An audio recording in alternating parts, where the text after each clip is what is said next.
सोलापूर शहर गुन्हे शाखेने मोठी कारवाई केली आहे। आंतरराज्य 2 सराईत चोरट्यांना जेरबंद करण्यात आले। विजापूर नाका पोलीस ठाण्यात दोन्ही आरोपींवर गुन्हा दाखल करण्यात आला आहे। जळगाव शहराच्या सावखेडा शिवारात चादर गँगने धुमाकूळ घातलाय। 4 शाळांना लक्ष्य करत तब्बल 1,94,000ची रोकड लंपास केली आहे। सर्व घटनांचे सीसीटीव्ही फुटेज पोलिसांच्या हाती लागलेत। पोलिसांकडून अधिकचा तपास सुरू आहे।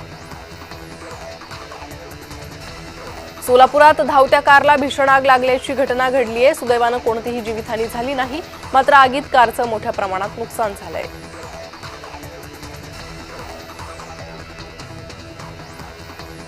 कोल्हापुरात खासगी लॅब एजंट मार्फत रुग्णांची आर्थिक लूट करण्यात आली आहे। रुग्णालयात मोफत सेवा असतानाही रुग्णांची फसवणूक करण्यात आली असून संभाजी ब्रिगेडच्या पदाधिकाऱ्यांकडून एजंटगिरीचा पर्दाफाश करण्यात आला।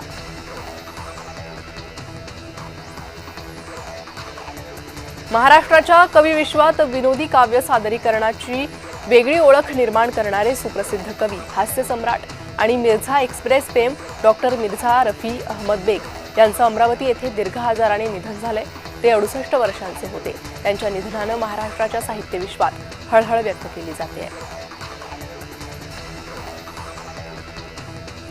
येवला कृषी उत्पन्न बाजार समितीत कांद्याचे भाव कोसळले। देशांतर्गत बाजारात कांद्याला 2 ते 8 रुपये किलो भाव मिळत असल्यानं कांदा उत्पादक शेतकऱ्यांच्या चिंतेत वाढ झाली आहे।